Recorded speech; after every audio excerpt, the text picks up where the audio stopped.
সত্যি বলতে গেলে পার্ক স্ট্রিটটা পুরোটাই হাইপে চলে, লোকেরা জানতে পারছে এটার ব্যাপারে, আসছে, লোকও কম, ঘোরাটা মজাদার। কতগুলো গলি আছে এর মধ্যে? এর মধ্যে এই যে এটা একটা, আর ওইদিকে একটা, দুটো, আর ওই সাইডে একটা। এর মধ্যেই তাহলে এই 140টা পরিবার? হ্যাঁ হ্যাঁ হ্যাঁ হ্যাঁ, মানে যেটাই খাও ন্যূনতম প্রাইস তোমাকে পে করতে 100 থেকে শুরু?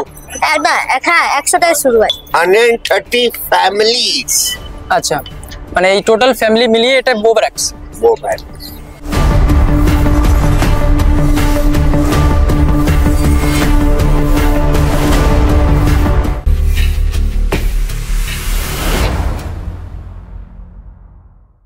Hey guys, what's up? It's your bhai KB and again come back with another interesting vlog.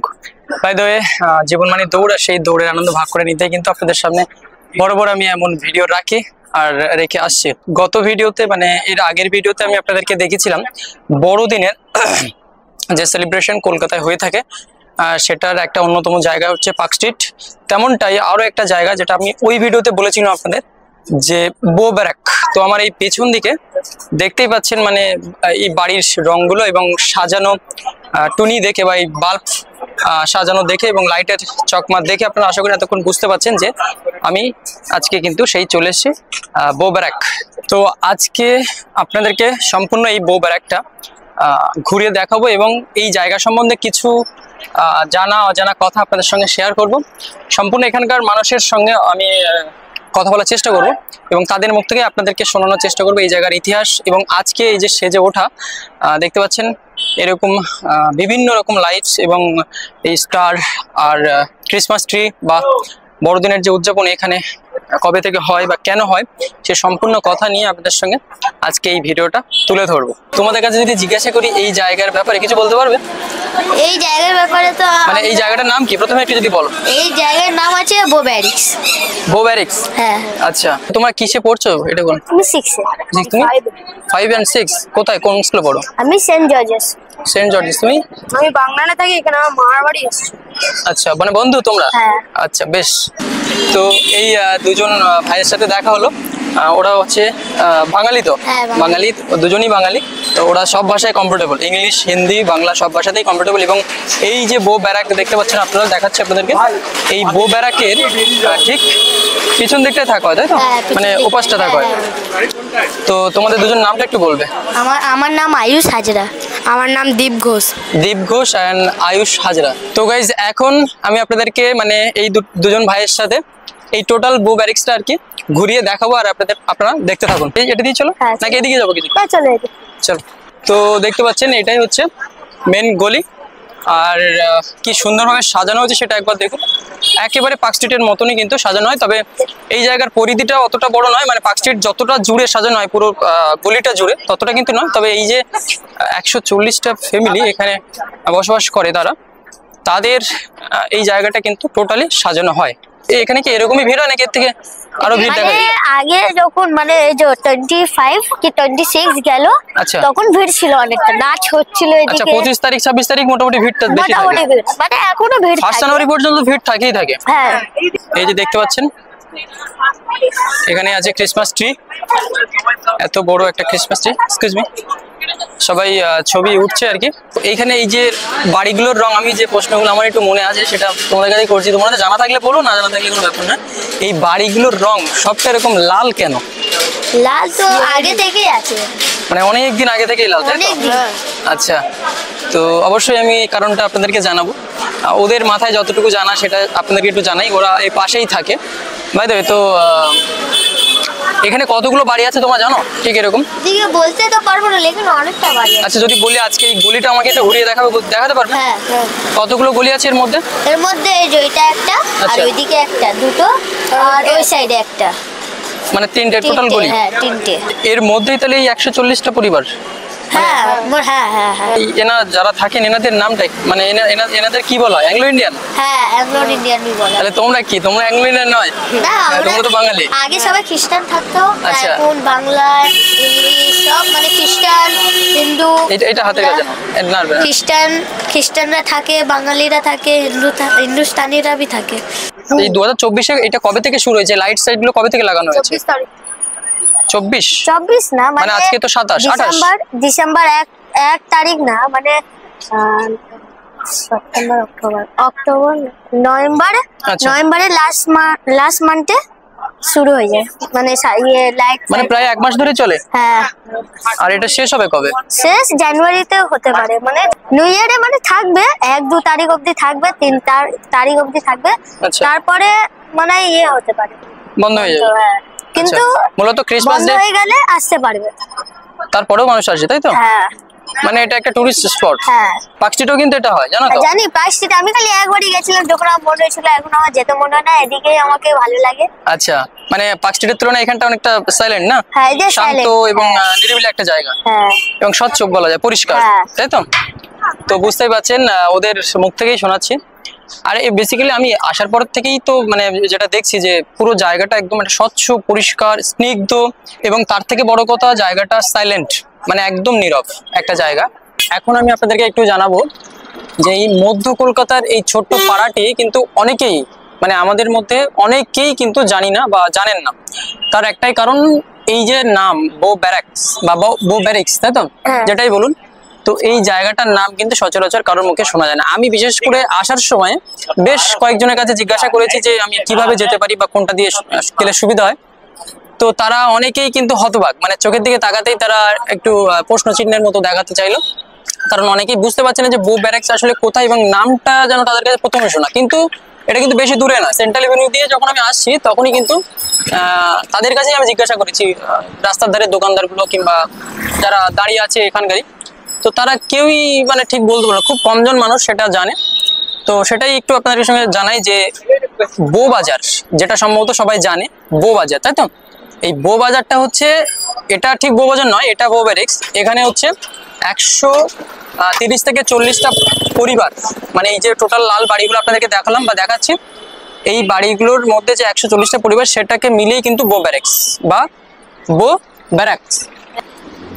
बोबजा थाना और भेस्ट्री थाना একসঙ্গে আছে 20 মিনিট। আচ্ছা, তো বুঝতেই পারছেন, মানে ব্যাপারটা হচ্ছে বো বাজার থানা তার উল্টো দিকে, এবং হেয়ার স্ট্রিট থানা, যেটা হচ্ছে হেয়ার স্ট্রিট থানা, তার দুটোর মাঝখানে আর কি কিন্তু এই বো ব্যারাকস।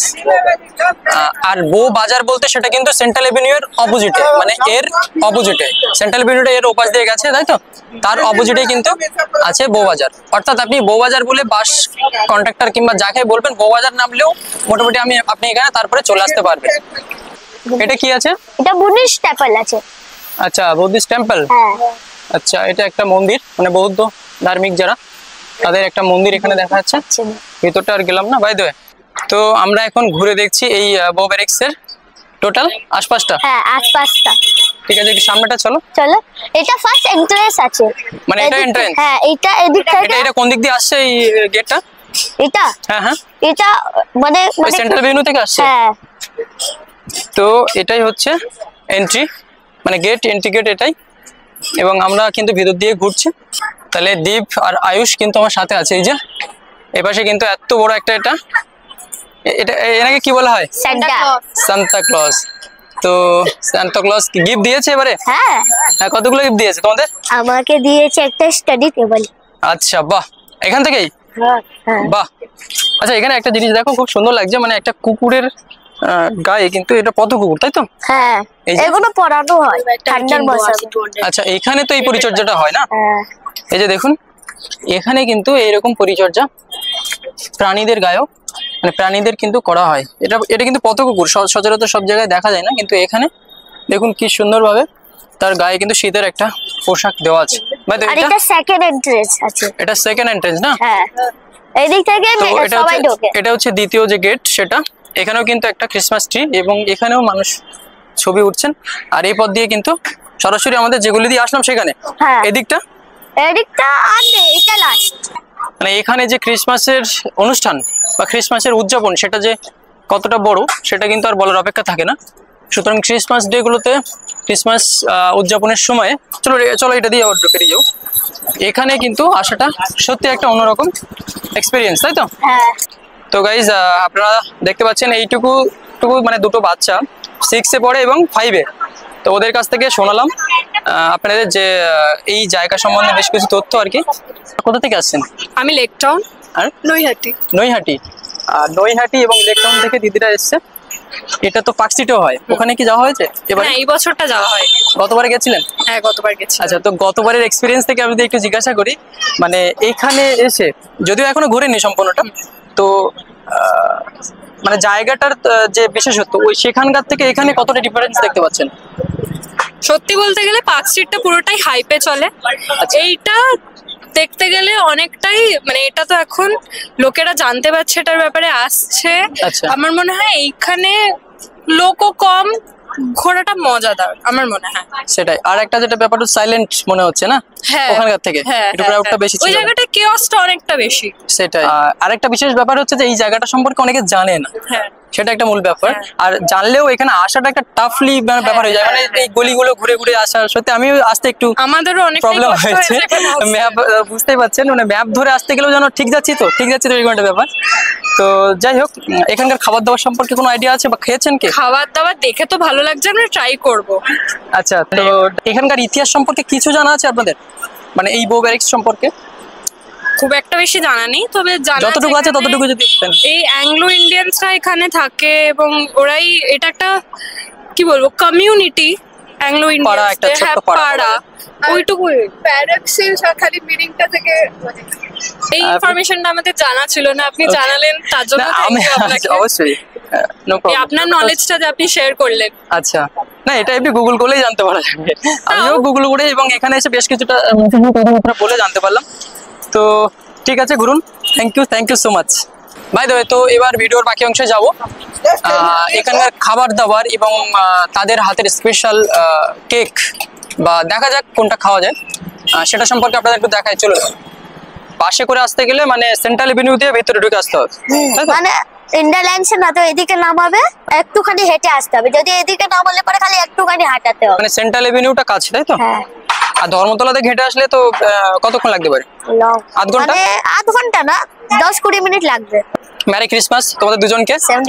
আর মধ্য কলকাতায় ইঙ্গ ভারতীয়দের এই পাড়াটি মূলত প্রথম বিশ্বযুদ্ধের সময়ে সৈনিকদের থাকার এক মেষ বা আবাসস্থল ছিল বলে জানতে পারি, যদিও এই কাহিনীর কোনো লিখিত প্রমাণ নেই। তারপর সেই সৈনিকরা একসময় চলেও যায় ভারত ছেড়ে।